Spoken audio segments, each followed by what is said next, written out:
Shlema for Bas Yechava, Bas Ita, Riva, Rivka. Chave Basya, I said that. Chave Basya, Bas Ita, Riva, Rivka, that we've been learning for Shlema. And also for Sarah, Yortzeit, Shaliyas Neshama, for Sarah Leah, Bas Minda, we don't have her father's name, but I'm sure Hashem knows who we're referring to. And Neshama should have an Aliyah. And Double Gittel Bas Bluma, Rebbetzin, Atar Tziona, Bas Shalom Gila, and for B'soch Shachol Yisrael, for everybody needs Yeshuos. You know, Klal Yisrael has refuah shlema collectively. It's a collective refuah. You know, so we're all invested. Yes. Esther Chana Bas Yehudis Yeta for shlema. Okay, we really have to have kavanah now. It's very interesting times we're in. I do want to give this year a name and refer back to it, but we're gonna give it a headline that's very timely, and I don't mean to wax political because I don't believe in mixing politics and Torah necessarily, but you can draw lessons from the Torah, especially the weekly Parsha, in terms of things that are going on around you, so you can get some sort of perspective. So, lessons learned from the elections in both Beit Shemesh and the U.S. What were the lessons learned? Okay, and from a Parsha context. And I'll begin by saying that there was an article of interest that I saw in one of the local papers written by a rabbinic commentator who reflected on why Beit Shemesh flipped. That could be another title too. Why Beit Shemesh flipped. Okay, should we do that? Yeah, I like it. Why Beit Shemesh flipped? Now, when I say flipped, I don't mean like flip your wig. I mean, it's a political term. It means that it was headed by one party, and then other, like we had a Republican governor in America, and the Democratic governor won. There was a Democratic senator and a Republican. That's called flipping. Many congressional districts flipped, and then all the pundits go to try to understand what exactly happened. I think here's no different. And one of the, made a couple of salient points. I thought one was that there was people, according to him, people put personal interests such as quality of life issues ahead of other more global interests. In other words, yes, everybody wants to follow the Gedolei Torah and the agenda of building Torah and Torah communities. Everybody's for that, but on the other hand, he, in a sort of an accusatory way, said that individuals chose against that value in favor of more, how shall I say, in his eyes, less important, personalized issues. That was one complaint that he had against perhaps Haredim who may have defected. And the other point that he made, which was interesting, and we'll go back to this, is that the campaign itself was conducted differently. And that's what I really want to talk about later. It was a different type of campaign. I'll call it was an American campaign and not an Israeli campaign. And I'll explain what that means. Suffice it to say that Hashem has called attention to this for many reasons. One, because Beit Shemesh has been a sore point in the eyes of many different factions in Israel regarding the contentious accusations of contentious behavior from Haredim towards Chilonim, men, women, etc. And whether it's justified or not, I'm not here to say it is or not. I tend to doubt that the extent of the rash about it is justified. Okay? People are more globalizing than localizing. And then, of course, there's the issue that the mayor, who was Haredi and endorsed by the Gedolim, was defeated by not only someone from the quote-unquote not Haredi camp, a Dati Leumi camp, but by what? And, more important, an American. She is? Sure. I think so. She's not?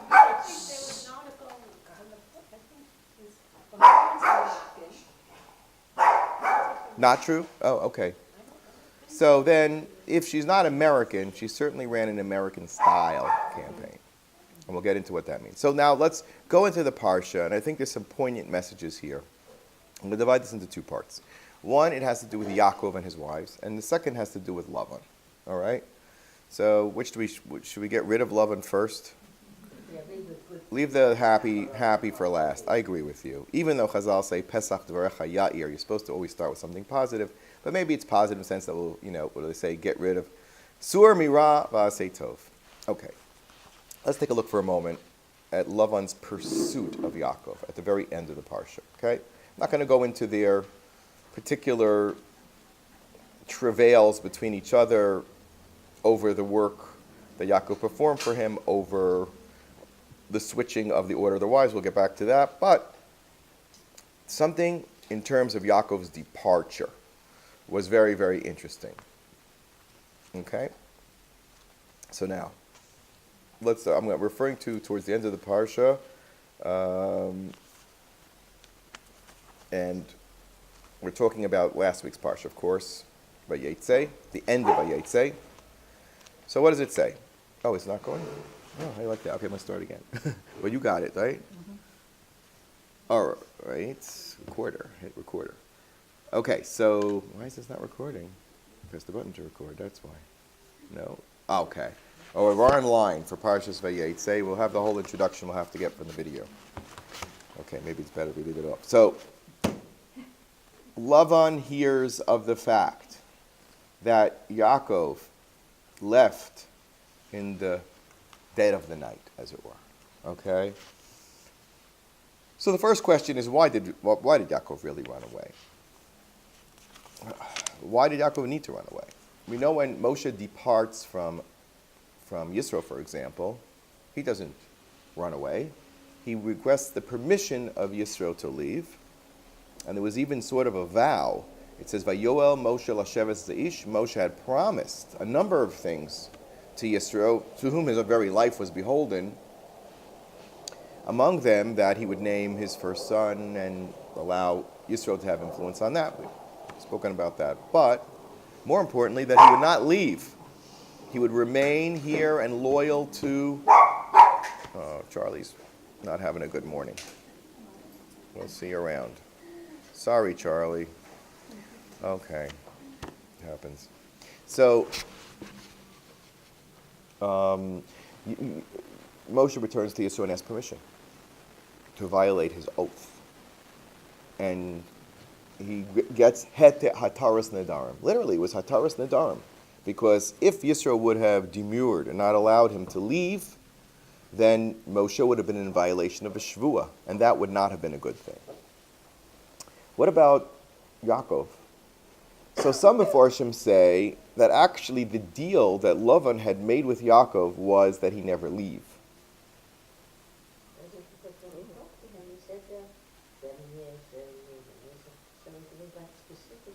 But that was regarding rewards, not regarding departing Haran. But didn't he ask to leave and Lavan said, what are your wages? And that's when he decided he would take the ringed and speckled sheep? Well, let's look at the pasuk, okay? Take a look at what the pasuk says. He asked Lavan, he said he wanted to leave, and Lavan said to him, what are your wages? And that was when he told Lavan he would take the speckled sheep. Right, so we look at the pasuk. It says, Chaf Vav, Tana es nashai ve'es yiladai. He's got already 11 kids, right, including Yosef, who was just born. Asher avadati otcha bohen ve'elecha ki ata yadati es avodasi asher avadaticha. Okay? So all he asks is for the nefashos. Does he ask for any money? Doesn't ask for a thing. Pasuk chavav, ten lias nashai, ani rotze laseis. Says Rashi, Ki im birshus. I'm asking for your permission. Originally. This is a Medrash Tanchuma. He sought Lavan's permission to leave. Now you could say he did that because it was the ethical thing to do. But then the conversation goes in a different direction. He says, Ki ate yadati es avodasi. Because basically Yaakov says, I worked for this. My reward was what? Listen carefully. Tina es nashai ve'es yiladai. Give me my wife and my children. Asher avadati otcha bahen. So why did I work for you? In order to get married. Why did I want to get married? Because I wanted to bring out the 12 Shvatim. I got 11 so far, right? Ve'elecha, I'm finished here. Ki ata yadata es avodasi. You know that I worked, and you know therefore that I earned the right to marry your daughters, and I bear these children. So he says, give them to me. Okay? So look what Lavan says. Vayomer Lav Lavan, im na matzasi chen beinecha. If you love me, Yaakov, nichashti v'yavarcheni Hashem biglalecha. I realize that all of my success has come because of you. What were some of the successes of Lavan that he didn't have before? First, he didn't have sons, he now had sons. Correct. Also, Chaim HaKadosh suggests, according to some, that when Rachel came to the well, right, she had all of the sheep of Lavan. One little girl. 3 years old. Yeah, 3 years old. Even if the 3 years old then were more sophisticated than our 3 years old, add 10 years, let's say. Okay. But that was all Lavan had, enough to give to a little girl. He gives another possibility that there was actually, he had a lot. He was an Ashir. But Rachel was extremely talented as a shepherd, which is very interesting, that she knew how to manage massive amount of wealth, just like who would later on? Yosef. He was like his mommy, that she had managerial skills. What was her name? Very good. Excellent. Her name is that she's a sheep. Well, it takes one to know one. And that also goes back to my original comment, which is not on my tape, about lessons from the Beit Shemesh, why Beit Shemesh flipped. A successful leader has to know that even though they're tending a very large flock, what? But it's one at a time. Just because you're leading massive amounts of people, but the people in the flock want to be identified as individuals and want to have their individual concerns addressed. And if you say to them, well, for the good of the team, your life is going to be miserable. It's not going to make you a popular leader. So maybe the hint was that Rachel could identify with each and every one of the sheep, which is what made her worthwhile to be the ultimate partner of Yaakov. Because what does Yaakov spend the next 20 years doing? And did Yaakov look at his sheep as an enterprise in which individuals could be sacrificed? How do you know that you couldn't? How do you know why he did not say that? Because when Lavan catches him, he says, I never took a loss. I never made you take a loss, right? I made sure that if it was stolen, whether at night, I didn't sleep at night for fear of that one. Okay, it happens, That's why there are insurance policies. Things happen. No. Every individual member of that flock is my personal responsibility. And if you can convey that, then you deserve to be a leader of the masses. I'll give you a nice example. Zachur Latov. My son, Levi Yitzhak, is about to get married here in Israel. And you know that when an American gets married in Israel, they have to go through a process that they're not so familiar with, which is called what? Registering with the Rabbanut. Not a simple thing. complicated. Marriage law in Israel is managed by the chief rabbinate, thank God. And they do make sure that both sides are Jewish, if it's a Jewish couple, that there's no issues of a get that's being withheld, there's no issues of mamzerus, chas v'shalom, there's no issue of halal, he's a kohen, no issue of halal. And how do you verify this? You have to have eid echad nemam b'isurim. You need a credible witness. That's why they ask letters from American rabbis, either congregational rabbis, sometimes institutional rabbis like Rosh Yeshiva, to verify the kashrus of the individuals in question. So, of course, he had to present that. So I was asked, of course, I'm tasked with it. And he suggested that I write a letter to his Rosh Yeshiva. You need two letters. One to prove that you're Jewish, and one to prove that you're single. Right? Because we don't believe, Israel abides by the Chemer of Rabbeinu Gershom, that one wife per person, unless you're a Bedouin, of course. Or unless you were grandfathered in from Taiman or wherever else. I think that expired. But in the 50s, it was a big issue. So I asked his Rosh Yeshiva, who is from Far Rockaway, Rabbi Yaacov Bender, Zachul Tov, who heads a massive institution. I mean massive. It's literally a block long physically, and it's thousands, I don't have to tell you. It's probably the biggest single yeshiva going K through Kollel in the States, and I would rival anything except maybe maybe a big Hasidus, We're talking about well over 1,000 kids, easily. Now, so you would think he has a few things on his mind. So writing a letter for a high school student that graduated 6 years earlier and made Aliyah might not be the highest priority. I sent him an email. I requested the letter. The next day I got a personal email from him wishing me Mazel Tov and saying it was a very important, very beautiful simcha. And then the day after that, I got the letter from his secretary. I'm saying, that's the secret. If you can treat everybody as an individual, then you have earned the right to be a leader of a group.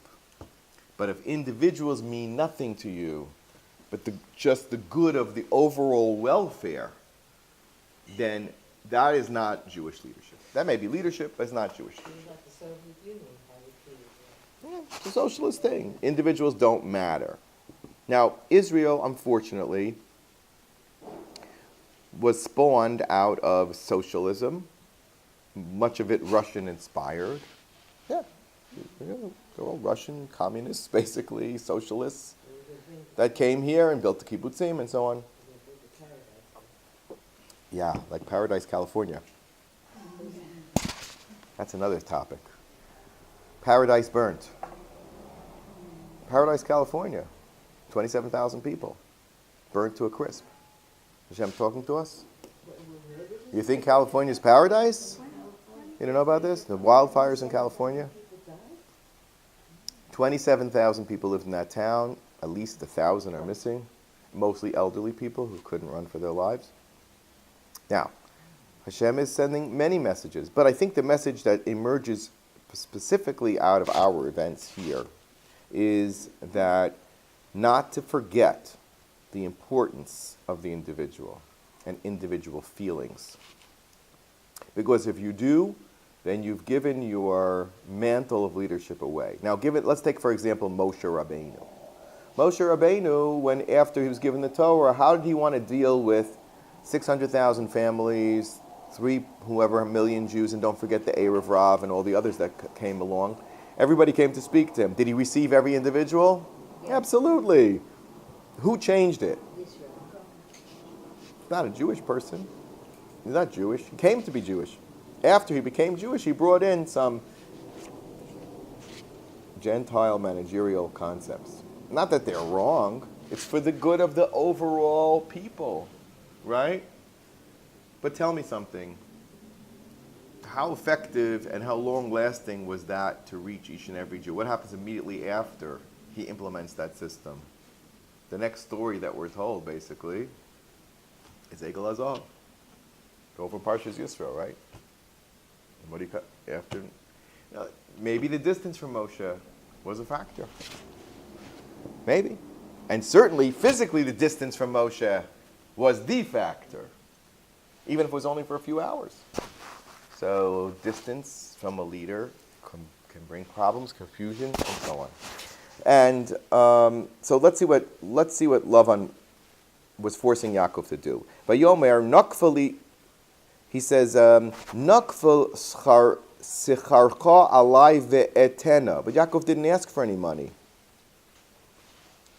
Lavan said to him, I want to give you a reward for all of the blessing you caused me. And what did that cause Yaakov to do? To have to stay there an extra 6 years. Look what he says. Ki ma'at asher haya lecha lefanai vayufrotz lerov. He says, look, it's true. Your fortunes have grown.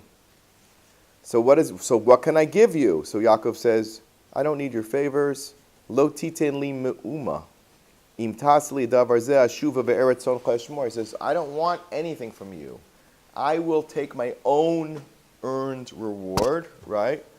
And that's how you're going to repay me. You're going to repay me by giving me a chance to earn my own keep, right?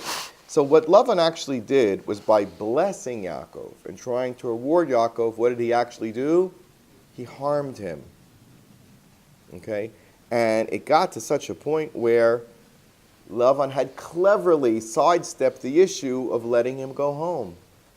So it became very clear to Yaakov that Lavan would never give him permission to go home. Right? Among other possibilities that there was actually an oath involved. So then why did Yaakov actually leave then? So this is an amazing thing. Well, we know the story about how Yaakov manipulated the rods, as it were.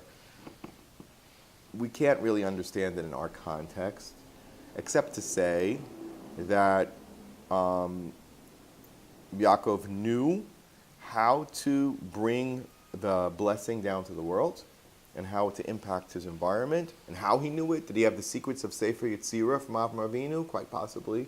What actually happened here is not something that we can fully comprehend.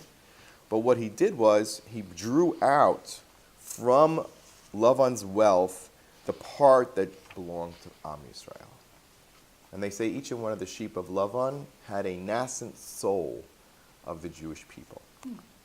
So what Yaakov really did was he was gathering the Jewish souls away from assimilation and away from being under the Satan and the Sitra Achar, redeeming them. In fact, the Apta Rav used to say, I remember the song that Yaakov sang us when we were sheep, we were his sheep. And I even remember that I tried to stray off the road and Yaakov hit me with his rod, so I should go back onto the derech. And you see, I have a mark. He would point to his back and say, I was one of the sheep of Yaakov. This is one of the very interesting themes that are going on here. The battle between Yaakov and Lavan was the round one of a battle which would continue almost for many generations. And that's what I want to show you here. So, look at the conversation Yaakov has with his wives. He says, we have to get home. It's time to go home. Well, why did he decide that it was time to go home? Well, not exactly. Lavan's sons start to complain. The sons that he never had. He says, Yaakov is getting too rich. Okay? So when he saw that Lavan, Eineno imo kitmol shalshom, he wasn't the same. He wasn't saying, Yaakov, you're the one who brought me wealth and bracha. He turned from saying, you're the one who has taken away my wealth and bracha. He flipped. At that point, Vayomer Hashem el Yaakov, Shuv el Eretz Avosecha. Why? This is an unbelievable point. As long as Lavan behaved properly to Yaakov, there was an issue of what? Hakaras ha-tov. There's no way out of it. Yaakov could never leave as long as Lavan was appreciating him. But now that Lavan saw him as not a source of bracha, but as a source of klala, that he was taking away his wealth, he no longer needed to give him, he no longer was obligated to stay. And that's what Hashem told him. Now you have permission to go. Why? Because as long as Lavan loves you and sees you as a blessing, you have no right to leave. You only leave when it turns the other way around. Now, he has to convince this. Who does he have to convince of this? Rachel and Leah. So look at the conversation that they have. He says to his wives, Roa anochi es pnei avichen ki inenu alai kitmol shulsham. There's been a change. No longer am I the hero here. I'm the villain. Velokei avi haya imadi. And with all this, Hashem helped me recuperate the wealth. Ve'atena yadatem, you know, ki b'chol kochi avaditi zavichem. It's not that I did anything wrong. I served him fully. He can have no tinus on me. Remember, if Lavan has a legitimate claim against Yaakov, then he can't leave. He says, "Vavichen hetelbi," quite the opposite. V'hichlifas maskorti asara monim. He changed my wages 10 times. What does that mean? As soon as he saw one thing start to succeed, no. Whatever product was succeeding, he said, okay, now this is not your reward anymore, it's mine. Ki imko, and he gives the examples of how that worked. Vayatzel Elohim es mikna avichem vayiten li. Interesting. He says, the flock of your father came to me. What does that mean? It means that what belonged to Klal Yisrael has now separated from Lavan, which shows that it's time to separate. I have the children. I have the neshamas. I've gathered up the Jewish souls from Golus, and I need to take them home. Up until that point, he hadn't. He says, "Vayihi be'esi." Okay, fine. And then he goes on, and then he says, "Hashem told me." He says, "Well, who says we're allowed to go?" He says, "No." Malach Elohim came and said to me, "It's time to go back." Right? And that was his presentation. And after all, I made a neder, I made a vow to go back and build a Beis Elokim. So one vow versus the other vow. Even if I took a neder here, but first I had a neder to Hashem, and that's going to supersede it. That was his argument. And what did Rachel and Leah say? V'ta'al Rachel v'Leah. Notice Rachel first, not Leah. Interesting. He says, "V'tomar nalo." They said to him, "Ha'od lanu chelik v'nachla b'Beis Avinu." Do we have any share in our father's house anymore? What is this, a business? What, are they worried about money? Halo nachrios nechshavnu lo. He sold us. Vayochel gam achos kaspeinu. He never even paid you for us. He said he was going to pay you, but he never paid you. So, kikol ha'osher sher hitziel elokim me'avinu lanuhu. And we justifiably have all this money from Hashem. We didn't do anything wrong. V'ata kol asher amar Elohim. And now that Hashem has told you to do it, obviously we can do it. What is this conversation exactly? And if there was money for them in a trust account from Lavan, then they're going to stay? So the answer is, they were trying to justify whether it was ethical for them to leave Lavan. You understand? It can't leave for selfish reasons. They have to examine whether Lavan still deserved their hakaras hatov. And what Yaakov did is he brilliantly presented to them and said, no, we don't owe him anything. And they agreed. If there was a smidgen of hakaras hatov that they were still expecting, then they would not have left. And so therefore they say,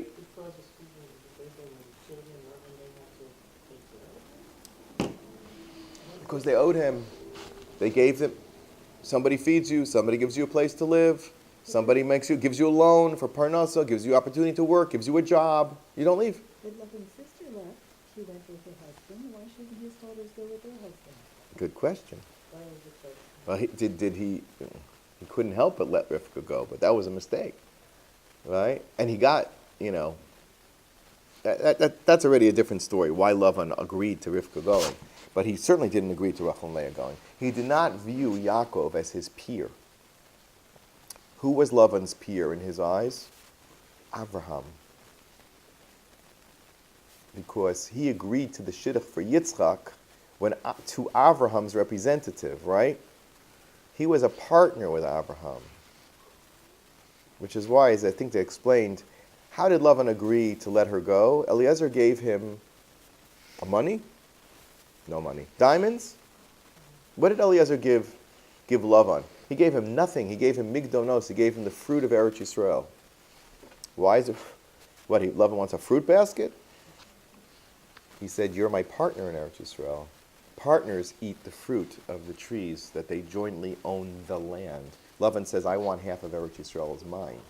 So when Yaakov comes to him and says, you're a nobody, because I made a deal with Avram Avinu that I own Eretz Yisrael with him. And you? Fine. Maybe you're a half owner, but you're certainly you're certainly no better than me in Eretz Yisrael. And that's why he wanted his things back. But, so Yaakov leaves. Now, the big question here, the Archaim HaKodesh asks, is that starting at the beginning of Parsha, Yaakov experienced miraculous travel, right? Modern day travel, that you could go anywhere in a second. Where did Yaakov go in a second? He went from Eretz Yisrael to Haran. Kvitzas Haderech, right? And then when he went back, what happened? There was another miraculous thing. Where did the land jump to? It jumped from Har HaMoriah, jumped all the way back to Beit El. So Yaakov doesn't have a problem with travel. But when it came to escaping Lavan, what happened? Who had the Kvitzas Haderech then? Lavan did. How do we know? Rashi says, Yaakov traveled 3 days. Lavan had gone 3 days in the other direction. That means there's a 6-day distance between them. And where does Lavan catch him? On the 7th day. And Har Gilad, the boundary of Eretz Yisrael. Right? Why did Lavan have the Kvitzas Haderech and not Yaakov? Yaakov could have said, okay, we're leaving. Everybody agrees. Whoosh. They'll be back in Beersheba, or at least Beit El, where he put the Matzeva down. He should have been in Beit El instantaneously. What happened? What went wrong? That's Or Chaim's question. He says a remarkable answer. He says the truth is, it was to the benefit of the Jewish people in the future that Lavan catch Yaakov. Why? Because what happened that he caught him? He made an oath not to violate the boundaries of Eretz Yisrael. An oath that he himself later violated. Okay, why?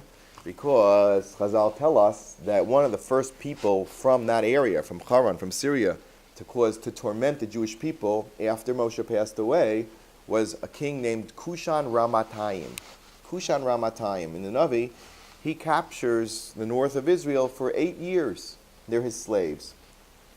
So who's Kushan Ramatayim? Chazal identify him as Lavan. Now you have to understand, Lavan wasn't a typical human being. Because he was a sorcerer, hence his truffim, in which he did sorcery and magic, he lived who knows how long, many, many years. In fact, many opinions in the Midrashim is that Lavan is identical, is